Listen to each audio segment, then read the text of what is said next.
सरस्वती शिक्षा समिति पाली द्वारा ऑनलाइन क्लासेज में आपका हार्दिक स्वागत और अभिनंदन। आज हम एकादशी कला भूगोल के अंतर्गत भारत की स्थिति इसका अध्ययन करेंगे। भारत का भौतिक पर्यावरण का यह प्रथम अध्याय है, भारत की स्थिति। यदि हम भारत की स्थिति का अध्ययन ग्लोब में करते हैं तो ग्लोब का यदि हम अध्ययन करते हैं तो ऊपर वाला उत्तरी गोलार्ध और यह दक्षिणी गोलार्ध, इसके मध्य में से निकलती है भूमध्य रेखा और भूमध्य रेखा के ऊपर कर्क रेखा और भूमध्य रेखा के ठीक नीचे मकर रेखा। भारत की जो स्थिति है वह 23.5 डिग्री उत्तरी अक्षांश कर्क रेखा पर स्थित है। यदि हम ग्लोब को ठीक से देखते हैं तो उत्तरी गोलार्ध के पूर्व में भारत आया हुआ है, अर्थात उत्तरी गोलार्ध के उत्तरी पूर्व में भारत की स्थिति आई हुई है। यदि हम कटिबंध की दृष्टि से देखते हैं तो कर्क रेखा और मकर रेखा के बीच में उष्ण कटिबंध आता है और 0 डिग्री 23.5 डिग्री उत्तरी 23.5 डिग्री दक्षिणी गोलार्ध, जिसको हम की उष्ण कटिबंध के नाम से जानते हैं। उसके बाद 23.5 डिग्री उत्तरी अक्षांश से 66.5 डिग्री उत्तरी अक्षांश के बीच में भारत का उत्तरी भाग आया हुआ है, अर्थात जलवायु की दृष्टि से भारत जो है उत्तरी भाग शीतोष्ण कटिबंध में है और दक्षिणी भाग उष्ण कटिबंध में आया हुआ है। अब हम भारत की अक्षांशीय और देशांतरीय स्थिति का अध्ययन करेंगे। भारत की अक्षांशीय और देशांतरीय स्थिति के अंतर्गत सबसे पहले हम देशांतर रेखाओं का अध्ययन करेंगे, जो कि 68.5 डिग्री पूर्वी देशांतर से 96 डिग्री पूर्वी देशांतर के बीच में भारत आया हुआ है। इस देशांतर के फैलाव कुल देशांतर 30 देशांतर आए हुए हैं। इसके बाद हम अक्षांशीय स्थिति की जानकारी करते हैं तो 8 डिग्री उत्तरी अक्षांश से 36 डिग्री उत्तरी अक्षांश के बीच में यह भारत आया हुआ है। यह इसकी अक्षांशीय और देशांतरीय स्थिति थी। कुल देशांतर 30 डिग्री आता है। यदि भारत सूर्य के सामने से जब गुजरता है तो एक अक्षांश को गुजरने में 4 मिनट लगता है,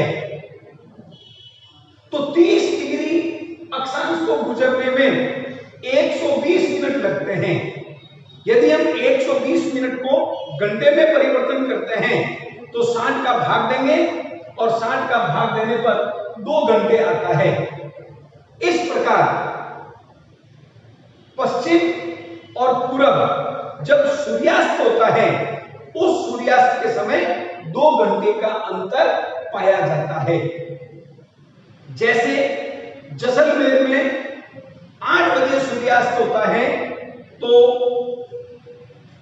नागालैंड के अंदर 2 घंटे पहले अर्थात 6 बजे सूर्योदय होगा। इस प्रकार यह 2 घंटे का अंतर पाया जाता है। सूर्य उदय में भी और सूर्य अस्त में भी 2 घंटे का अंतर देखने को मिलता है।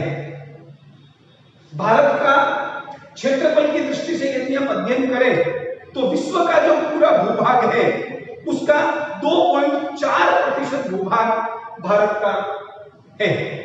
क्षेत्रफल की दृष्टि से यदि हम अध्ययन करें तो 32.8 वर्ग किलोमीटर भारत का संपूर्ण क्षेत्रफल है और उत्तर से लेकर दक्षिण अर्थात कश्मीर से लेकर कन्याकुमारी तक इसकी जो लंबाई है, इसकी लंबाई 3214 किलोमीटर यह लंबा है। और यदि हम पश्चिम से पूर्व अर्थात पोरबंदर से लेकर असम के सिलचर तक यदि हम इसकी चौड़ाई नापते हैं तो वो है 2933 किलोमीटर। इस प्रकार भारत की समुद्री सीमा जो कि कच्छ के रन से शुरू होती है, कच्छ के रन से शुरू होते ही गुजरात का सौराष्ट्र तक, मुंबई तक, केरल, मद्रास और मद्रास से होता हुआ कलकत्ता के तट और कलकत्ता के तट के बाद में लक्षद्वीप और अंडमान निकोबार, इन सब की जो समुद्री तट रेखा की लंबाई है वो है 7517 किलोमीटर। कुल इसकी समुद्री तट रेखा की लंबाई मानी गई है। इस प्रकार यदि हम अध्ययन करें तो इसके पूर्व में बंगाल की खाड़ी और पश्चिम में अरब की खाड़ी और ठीक भारत के दक्षिण में हिंद महासागर आया हुआ है। अब हम अध्ययन करते हैं अक्षांशीय और देशांतरीय स्थिति के बाद कि भारत के मध्य में से 23.5 डिग्री उत्तरी अक्षांश गुजरती है, उसी प्रकार भारत के मध्य में से एक 82.5 डिग्री पूर्वी देशांतर रेखा भी निकलती है, जो कि भारत का मानक समय माना गया है। मानक समय का तात्पर्य है जहां से समय का निर्धारण किया जाता है। इसके बाद हम भारत की भौतिक स्थिति को देखते हैं। तो भारत की भौतिक स्थिति को जब हम देखेंगे तो हम कश्मीर से लेकर कन्याकुमारी तक और राजस्थान से लेकर पूर्वांचल तक हम इसका भौतिक स्वरूप का अध्ययन करेंगे। और इसी भौतिक स्वरूप के अंतर्गत कश्मीर से लेकर अरुणाचल प्रदेश तक पूरा हिमालय पर्वत आया हुआ है, इसके पश्चिम में रेगिस्तान आया हुआ है, मध्य का भाग गंगा और सतलज का मैदान कहलाता है, दक्षिण में प्रायद्वीपीय पठार आया हुआ है और पश्चिम और पूर्व में समुद्री तट रेखा आई हुई है और दोनों तरफ द्वीप समूह आए हुए हैं। यह इसकी भौतिक स्थिति है। इस भौतिक स्थिति के अलावा इस देश के आसपास कुछ देश आए हुए हैं जिनको हम पड़ोसी देश के नाम से जानते हैं। भारत के ठीक पश्चिम में सबसे पहला जो पड़ोसी देश आया हुआ है राजस्थान के जैसलमेर की सीमा से लगता हुआ पाकिस्तान। पाकिस्तान के बाद हम जम्मू कश्मीर जाते हैं तो जम्मू कश्मीर और पंजाब की सीमा के बीच में अफगानिस्तान की सीमा लगती है। वह भी एक पड़ोसी देश के रूप में जाना जाता है जो कभी गांधार राज्य के नाम से जानते थे। और पाकिस्तान और अफगानिस्तान भारतीय संस्कृति के अनुसार हमारा यह अफगानिस्तान कहलाता था।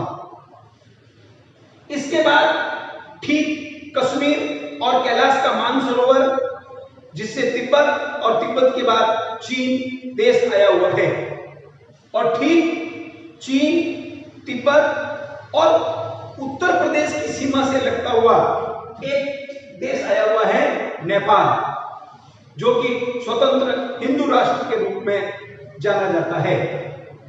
इसके बाद में ठीक नेपाल और बीच में आता है सिक्किम और सिक्किम राज्य से लगता हुआ एक देश आता है भूटान।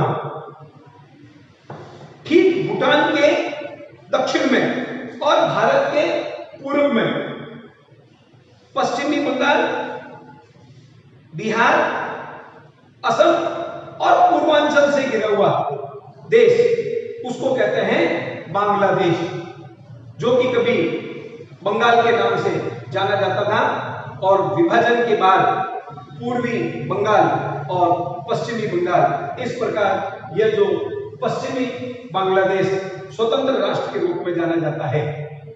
इसके बाद ये जितना भी पूर्वांचल है, अरुणाचल प्रदेश, नागालैंड, मिजोरम, मणिपुर, इससे सीमा से लगता हुआ पूर्व में एक देश आया हुआ है म्यांमार, जिसको कभी श्याम देश के नाम से जानते थे, जिसको ब्रह्मा के नाम से भी जानते हैं, वह भी एक स्वतंत्र राष्ट्र के रूप में यहाँ पर म्यांमार आया हुआ है। और ठीक इसके दक्षिण में यूं कहूं कि भारत और श्रीलंका को पाक जल संधि इसको अलग करती है, तो ठीक दक्षिण में आया हुआ है श्रीलंका। यह हमारे भारत के पड़ोसी देश थे। अब हम इन पड़ोसी देशों का अध्ययन करते हुए भारत की भौतिक विविधता की दृष्टि से एशिया में यदि भारत की स्थिति का यदि हम अध्ययन करते हैं तो हम देखेंगे कि यह जो भारत है उत्तरी पूर्व में आया हुआ कर्क रेखा पर स्थित, और एशिया में देखते हैं तो एशिया के अंतर्गत भारत की मध्य की स्थिति होगी। यदि यूं कहें कि मध्य एशिया के अंदर भारत आया हुआ है। इस मध्य एशिया के अंदर भी भारत की अति महत्वपूर्ण स्थिति है। एक तरफ हिंदू कुश पर्वतमाला है और वही हिंदू कुश पर्वतमाला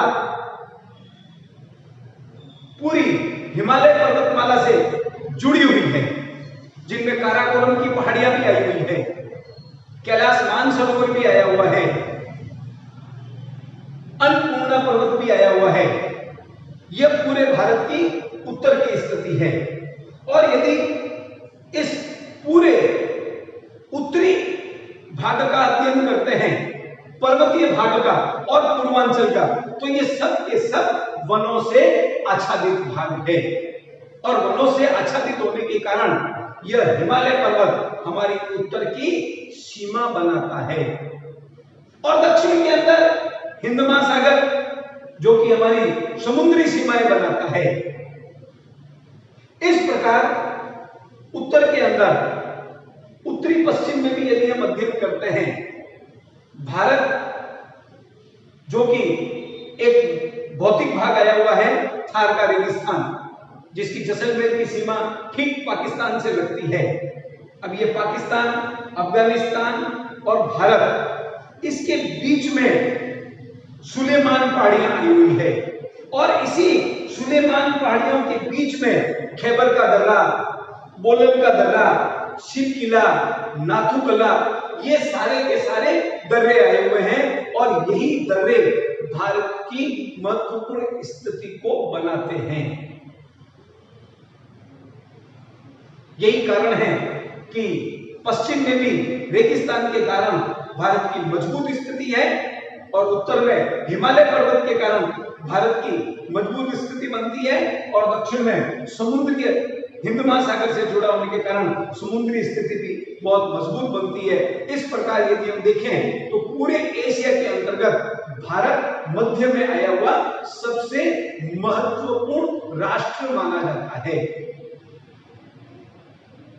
और भारत की सभी सीमाएं अन्य पड़ोसी देशों से लगती है, तो हम देखेंगे कि यह भारत जो है इसी कारण उपमहाद्वीप भी कहलाता है, क्योंकि इसकी हिंद महासागरीय स्थिति देखी जाए तो समुद्री सीमा भी इसका फैलाव बहुत अधिक आया हुआ है और सुरक्षित भी है। इसी सुरक्षा की दृष्टि से, भौतिक दृष्टि से, पहाड़ों, पर्वत, पठारों की दृष्टि से इस भारत को उपमहाद्वीप की संज्ञा दी गई है। यहाँ पर विविध प्रकार की जलवायु, विविध प्रकार के मौसम और विविध प्रकार की भौतिक स्थिति है। इस प्रकार से हम देखते हैं तो एशिया के अंदर भारत की स्थिति भी बहुत महत्वपूर्ण मानी जाती है। आज हम भारत के बारे में इतना ही अध्ययन करेंगे। जय हिंद, जय भारत।